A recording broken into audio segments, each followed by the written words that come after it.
Oke, Assalamualaikum warahmatullahi wabarakatuh.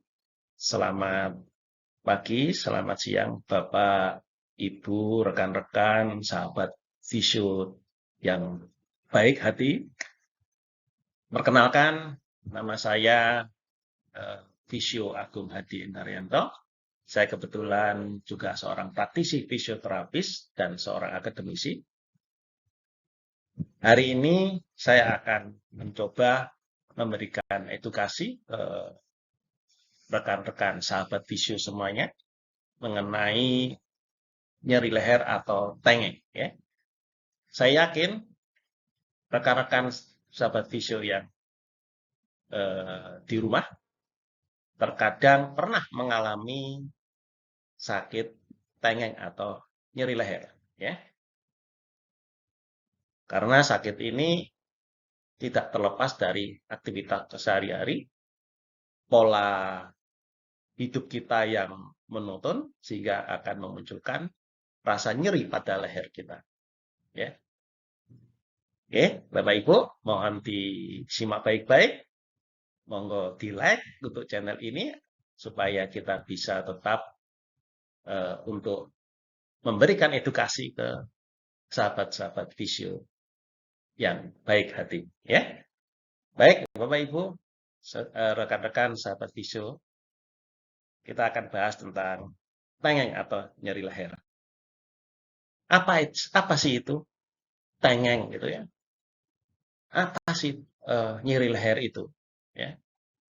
Nyeri leher adalah suatu kondisi di mana otot pada leher-leher kita ini mengalami spasme atau tegang. Ya. Spasme ini adalah merupakan adanya otot kita terjadi narik atau kontraksi. Ya. Baik itu bersifat mendadak atau bersifat akumulasi dari ketegangan otot yang secara akumulasi dari hari ke hari bertambah sampai pada suatu titik peaknya dia mengalami rasa tegang yang sangat-sangat luar biasa. Ya. Pola hidup atau aktivitas kita yang monoton, aktivitas kita yang menyebabkan potensi terjadi tengeng ini akan memberikan efek jelek pada postur kita. Mungkin Bapak, Ibu, rekan saudara-saudara semua sahabat visio pernah melihat ada orang yang lehernya agak miring, ya, agak bingklu, agak danga, ya, atau posisinya kalau dilihat dari gambar ini ada beberapa postur yang kepalanya agak ke depan, forward, ya, forward head, ya, kemudian atau di bagian toraknya dia akan terjadi kifosis melengkung, agak bungkuk, ya.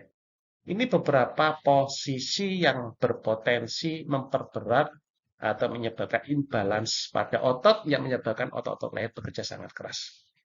Ya. Perlu sahabat visio ketahui bahwasanya posisi leher kita, posisi kepala kita itu posisi yang tidak ergonomis secara biomekanis, sahabat visio. Di mana posisi kalau saya ibaratkan, saya analogikan ini suatu tiang, ya ini leher kita, kemudian ini kepala kita, posisinya tidak berada di tengah seperti ini, tapi berada di sisi 3/4 bagian belakang. Ya. Sehingga apa? Ini bagian depan ya, sini bagian depan, ini bagian belakang. Sehingga ini kalau saya lepaskan begitu, dia akan posisi jatuh ke depan. Ya. Sehingga apa yang terjadi supaya dia bisa stabil? Maka dia akan memposisikan otot yang di belakang ini menjadi lebih kuat, lebih kontraksi, ya, sehingga dia tetap pada posisi yang simetris sejajar, ya. Apa dampaknya? Otot menjadi mudah lelah, mudah terjadi spasme, ya. Di saat itulah kalau ini dibiarkan terjadi terus-menerus, terjadilah proses tengeng ini, ya. Ini yang sahabat-sahabat visio yang harus pahami, bagaimana potensi terjadinya tengeng, ya. Bagaimana tanda dan gejala pada nyeri leher atau tengeng ini?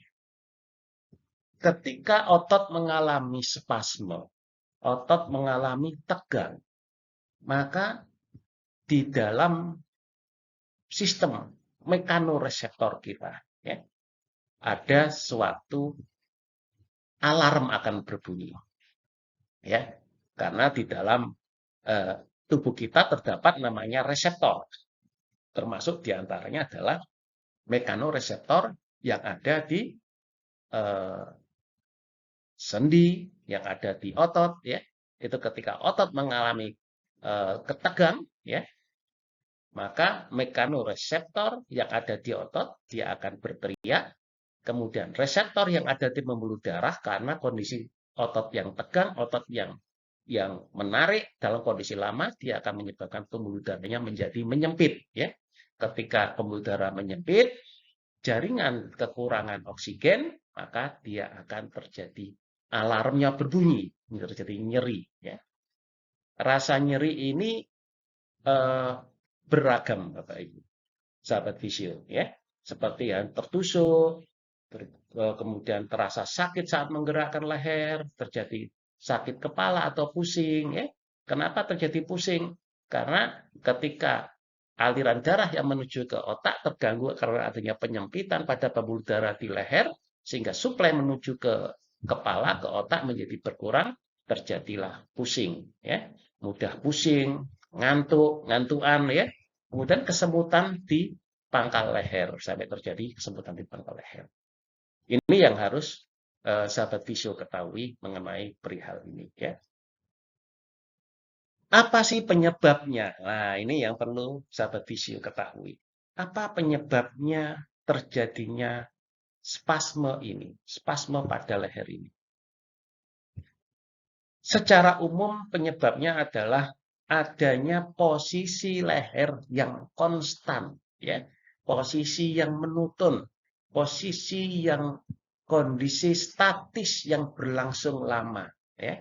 Kenapa? Ketika terjadi kondisi kontraksi yang berlangsung lama, di mana terjadi pembuluh darahnya akan terjadi penyempitan karena adanya kontraksi tarikan dari otot, akan menyebabkan terjadinya kurangnya suplai darah, suplai nutrisi menuju otot, ya.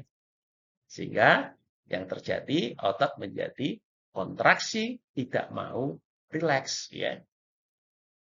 Ya. Ini intinya di sana.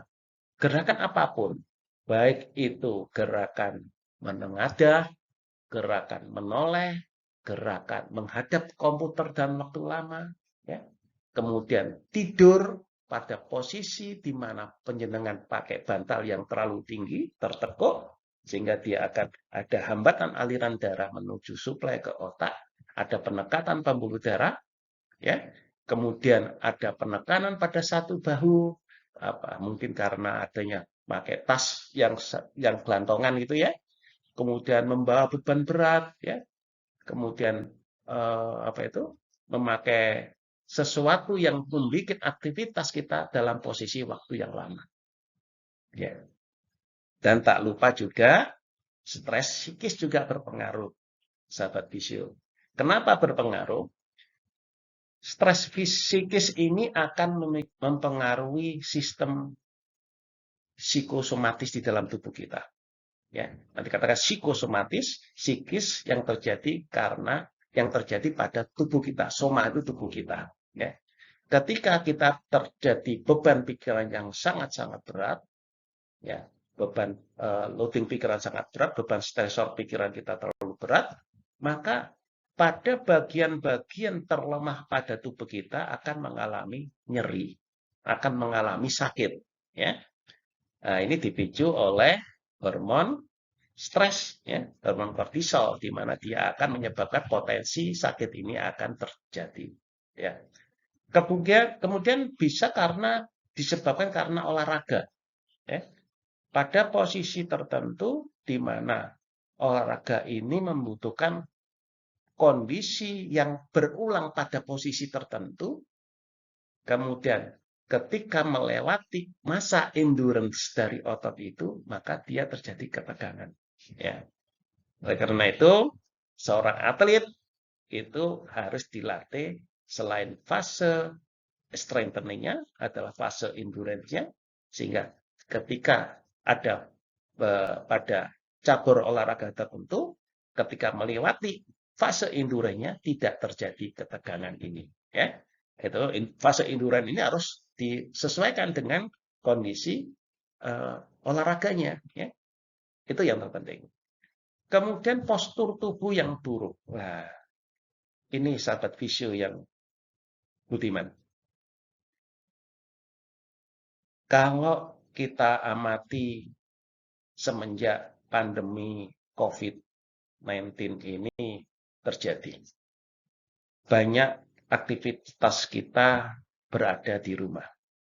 Banyak aktivitas kita yang cenderung immobile, cenderung berdiam diri, cenderung berada di depan perangkat komputer, di depan HP, di depan perangkat kita yang dalam waktu yang lama. Sedangkan postur tubuh kita tidak ditunjang oleh situasi dan kondisi yang ergonomis. Ya. Misalkan duduk tegak yang baik. Misalkan antara posisi perangkat dengan kepala kita harus sejajar dengan baik. Posisi duduk, ketinggian duduk juga tidak secara ergonomis. Inilah yang akan membuat tubuh kita cepat lelah, sahabat visio. Ya. Lelah itu adalah indikator bahwa otot kita mengalami ketegangan. Otot kita mengalami fatigue, lelah, ya, sehingga perlu istirahat. Ya. Ketika posisi ini dibiarkan secara terus-menerus, maka akan menjadi suatu pola habit. Ya. Pola habit ini akan mempengaruhi, ketika berlangsung lama, akan mempengaruhi bentuk postur tubuh kita. Ya. Oleh karena itu, sahabat visio, silakan sesekali panjenengan semua berdiri di depan kaca, baik posisi ke depan, posisi samping kanan kiri, ya, untuk melihat postur tubuh kita, apakah tubuh kita ini posturnya symmetrical atau asymmetrical. Nah, kalau asimetris berarti ada gangguan postur yang tidak bagus. Ya, ini yang memicu terjadinya permasalahan-permasalahan pada otot-otot di tubuh kita. Ya, baik. Nah, bagaimana cara mencegahnya? Ya. Setelah kita ketahui penyebabnya, maka kita akan berusaha gimana cara mencegahnya. Ya. Tentunya seperti yang saya informasikan tadi, ketika posisi leher, ini kepala, ini posisi tulang leher kita, pada posisi yang tidak ergonomis seperti ini, yang kecenderungan adalah jatuh ke depan, maka posisikan kepala dalam posisi yang paling nyaman. Bagaimana paling nyaman? Kalau pada posisi seperti ini dia mudah capek, posisikan agak sedikit simetrikal sehingga dia menyerupai garis aksis yang seimbang. Nah, ini akan memperingan kerja otot, ya. Atau pakai posisi leher, posisi netral dengan ada sandaran kepala, ya, supaya tidak terlalu capek ototnya, ya. Kemudian jangan bertahan pada satu posisi yang terlalu lama, baik saat tidur maupun saat di depan komputer. Ya, ini yang sahabat visio harus ketahui lagi. Posisi yang monoton dalam jangka waktu lama akan memicu terjadinya spasme atau kontraksi otot yang terus-menerus akan menyebabkan terjadinya tegang otot. Ya. Kemudian hindari gerakan memutar kepala yang berulang-ulang. Ya. Kenapa? Gerakan memutar kepala yang berulang-ulang, selama gerakannya benar, tidak ada masalah. Tapi ketika gerakannya itu tidak sesuai dengan persendiannya, maka akan menimbulkan potensi terjadinya injuri pada persendian di leher. Terjadinya injuri pada persendian di leher akan memicu terjadinya spasme, muscle kontraksi, spasme otot, ya. Karena otot ini mempunyai mekanisme sebagai protektif, ya. Ketika di dalam ototnya ada potensi terjadi injuri, maka otot akan melindunginya dengan cara apa? Dia berkontraksi, menjaga supaya bagian dalamnya tidak terjadi beban, tidak terjadi mekanisme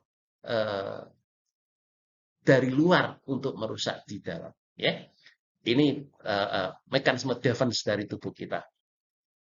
Kemudian jarak kursi dengan meja harus dekat saat bekerja di depan komputer. Ya, jadi artinya antara kursi dengan meja, kemudian kepala dengan monitor, ini secara ekonomis harus tertata dengan baik. Ya.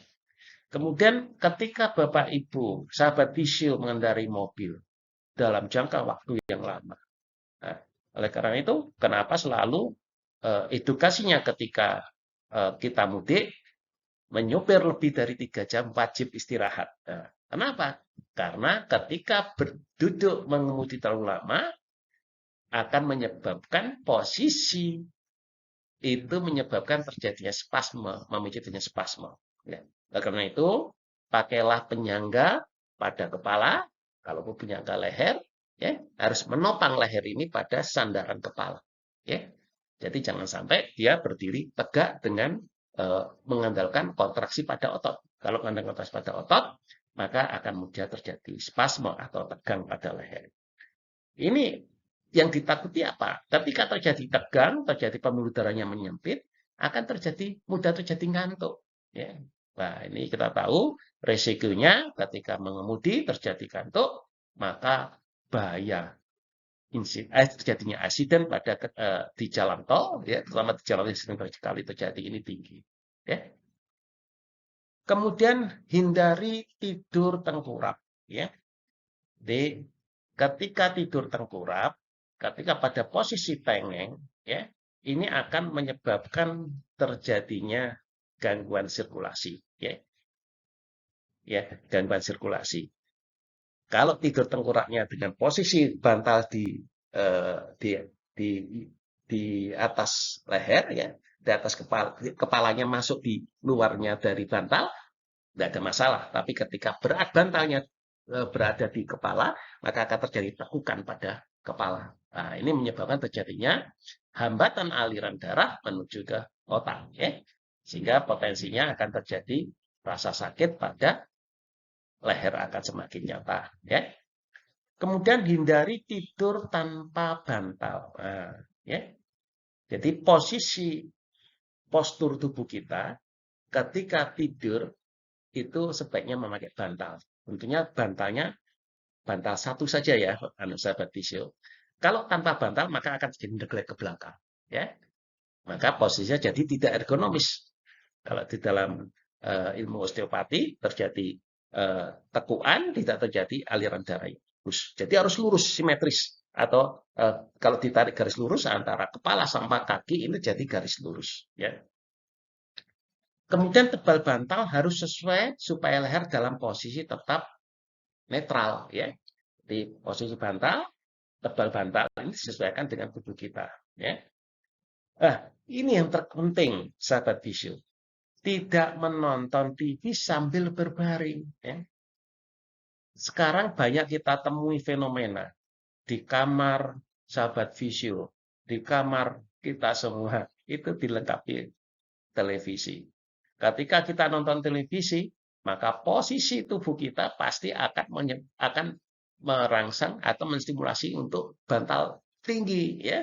Ketika bantal tinggi itu terjadi terus, kemudian kita kebablas tidur, maka bangun-bangun leher menjadi sakit, ya. Ini kalau memang memakai ada televisi di kamar, ketika nonton silakan sambil duduk, ketika mau tidur silakan dimatikan, tidur yang baik dan benar, ya. Nah, ini sahabat visio, posisi di mana kalau terjadi bantal tinggi, maka terjadi lengkungan, tekuan.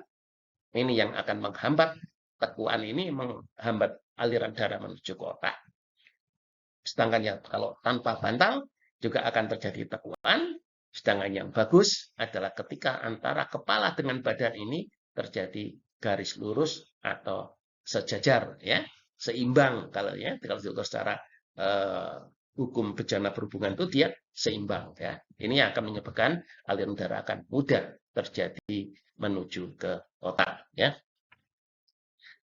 Kemudian ini beberapa, coba sahabat visio nanti bisa mencari dari segi ergonomis kerja, ergonomis sehari-hari, bagaimana ketika duduk di depan meja, di depan komputer yang bagus, ya.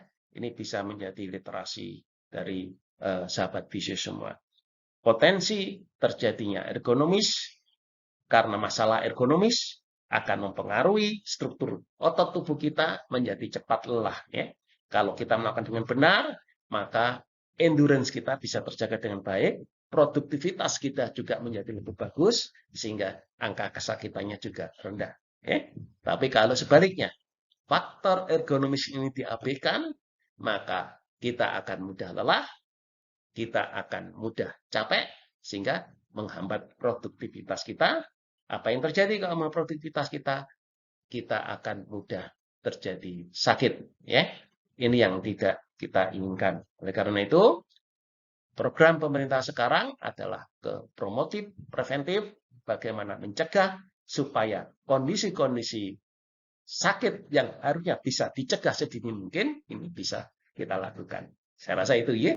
Jadi ini yang harus diperhatikan. Nanti banyak literasi-literasi mengenai ergonomis kerja, ya. Nah, bagaimana cara menanganinya ketika ini terjadi pada diri kita? Ya. Sahabat visio yang baik hati, ketika otot mengalami spasme, spasme itu otot mengalami kontraksi. Kontraksi itu ototnya menjadi memendek. Jadi misalkan kalau ini sakit, ya, maka dia akan terjadi pemendekan seperti ini. Nah, tidak bisa noleh karena dia ketahan, ya. Apa yang harus dilakukan ketika terjadi pemendekan atau kontraksi atau spasme pada daerah otot yang di sini misalkan? Maka yang Bapak Ibu lakukan, sahabat visio lakukan adalah melakukan stretching atau peregangan, ya. Ini bisa dilakukan sendiri, ya. Misalkan sini, apa yang harus dilakukan? Pegang telinga, kemudian tarik ke arah sisi menjauh dari otot yang mengalami tegang. Tahan 10 hitungan, ya, oke, lepas, ya. Ya, lakukan lagi, ya. 10 hitungan, oke, lepas, ya. Jadi pada nariknya adalah pada posisi yang dirasa bisa ditolerir, ya. Jadi kalau sini sudah terasa sakit, ya, tahan aja dari situ, ya. Ya. Goalnya adalah sahabat visio bisa mencapai gerak sendi ini yang optimal, jadi sampai menyentuh sebelah sana, ya. Tapi kalau belum sampai menyentuh sana, jangan dipaksa, ya. Jangan dipaksa. Sekali lagi, jangan dipaksa. Karena kalau sahabat visio memaksakan stretchingnya, regangannya, maka mekanisme defense otot akan berlaku. Justru otot akan bertambah tegang, ya. Jadi hati-hati. Jadi ketika melakukan tarikan, lakukan secara perlahan. Kemudian ketika sudah sakit, berhenti, tahan 10 hitungan, dia lepas, ya. Dan lakukan lagi, ya. Ini yang otot samping. Lakukan kiri kanan untuk pencegahan ataupun untuk penanganan kasus ini, ya. Ini untuk otot yang di bagian samping atau bagian lateral. Sedangkan otot yang untuk bagian belakang, maka sahabat visio bisa lakukan dengan gerakan tarikan ke bawah, noleh ke bawah, ya. Lihat ke bawah, ya. Kemudian gerakan naik ke atas, ya. Kemudian gerakan noleh ke kiri dan noleh ke kanan, ya. Lakukan selama 10 detik, ya. Kemudian adalah lakukan gerakan yang namanya isometric strengthening. Kalau yang stretching tadi tujuannya adalah mengulur otot yang memendek tadi, supaya dia memanjang lagi, supaya dia memiliki elongasi atau fungsional ototnya menjadi sama seperti sedia kala. Sedangkan yang isometrik ini tujuannya untuk vaskularisasi. Gimana caranya? Untuk mempertahankan otot yang di bagian depan, ini diberi tahanan pada dahi, sahabat visio. Kemudian lakukan gerakan ke bawah, tapi ditahan, ya, sekitar 10 hitungan, lepas, ya. Lakukan lagi, 10 hitungan, ya, lepas, dan 3 kali. Di samping juga begitu, ini untuk yang di bagian lateral, kita berikan nutrisi karena otot yang spasme tadi akan menimbulkan kekurangan oksigen dan darah, maka dia perlu diberikan nutrisi oleh suplai darah dan oksigen yang banyak di bagian yang paling tegang tadi. Caranya, ini ditahan, kemudian gerakan kepala ke sisi yang ditahan tadi, sama 10 hitungan, lepas, lakukan lagi, 1, 2, 3, 4, 5, 6, 7, 8, 9, 10. Lepas, dilakukan selama 3 kali. Demikian pula, sebaliknya, sisi lateral yang satunya, dan yang terakhir adalah bagian di belakang. Ya. Jadi, tahan di bagian belakang, lakukan gerakan belakang, 10 hitungan, lepas. Ya. Lakukan selama 3 kali. Ya. Kemudian ada beberapa latihan untuk stretching juga dengan cara menarik shoulder ya atau bahu kita itu dengan menuju arah menjauh dari gerakan ototnya ya. Misalkan sini ya. Dimana kalau ini ada gerakan naik ke atas sana, maka lehernya tarik ke sana, maka tangan ditarik ke bagian paling jauh ya. Kalau sahabat visio terasa ini tertarik, berarti itu posisi yang pas ya. Kemudian lakukan gerakan strengthening atau penguatan dengan menggunakan tarikan. Jadi dorong dagu ini ke belakang ya. Ya. Ini memberikan efek latihan pada otot, latihan pada sendi-sendi di tulang leher, tulang servikal ya, supaya terjadi vaskularisasi dan terjadi gerakan pada sendinya menjadi lebih terpelihara. Ya.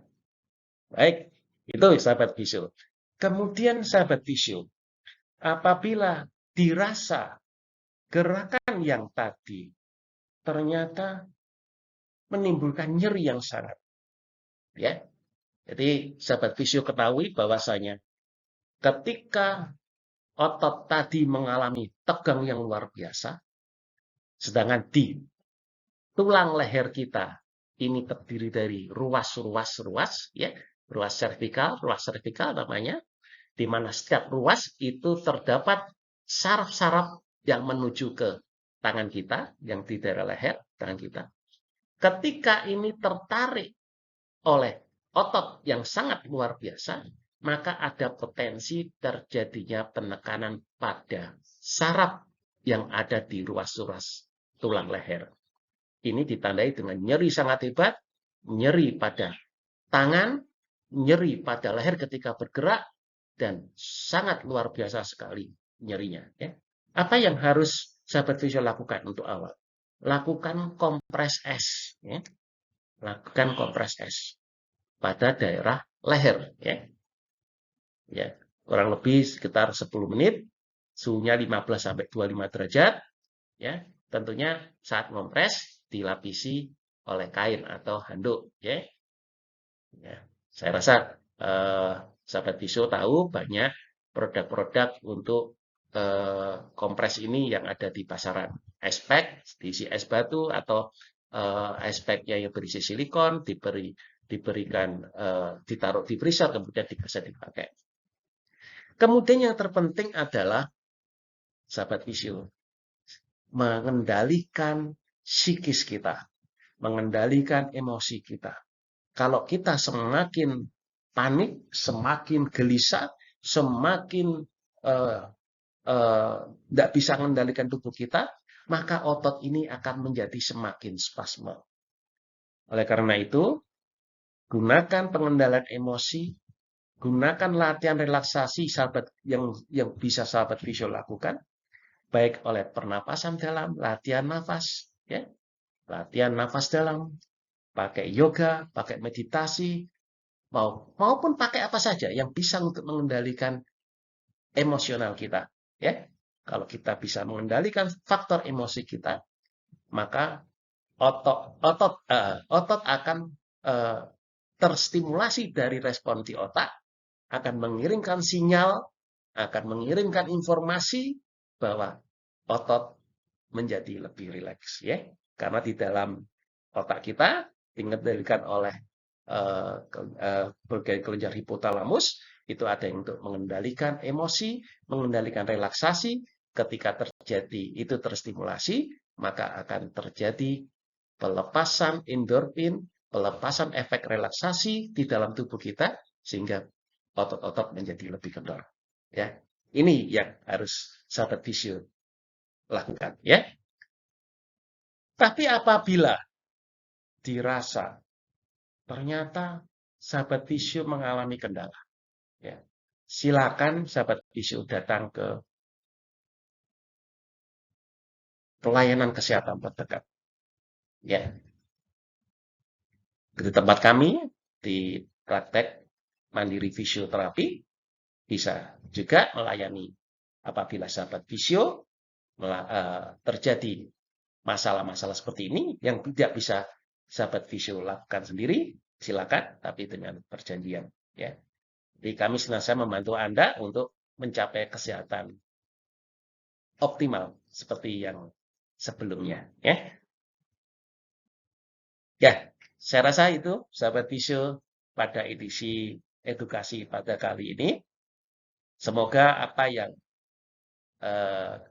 kami sampaikan bisa bermanfaat untuk sahabat visio semua, sehingga bisa memberikan pengalaman dalam mencegah atau menangani atau memberikan solusi pada kasus-kasus terjadinya tengeng pada leher ini. Sekali lagi, mohon bantuan kritik dan sarannya untuk langkah berikutnya, apa yang perlu dibahas sehingga bisa kami bantu untuk memberikan edukasi kepada sahabat visio yang budiman, sehingga bisa bermanfaat untuk masyarakat semua. Ya. Lagi, terima kasih. Saya akhiri. Assalamualaikum warahmatullahi wabarakatuh. Mohon izin.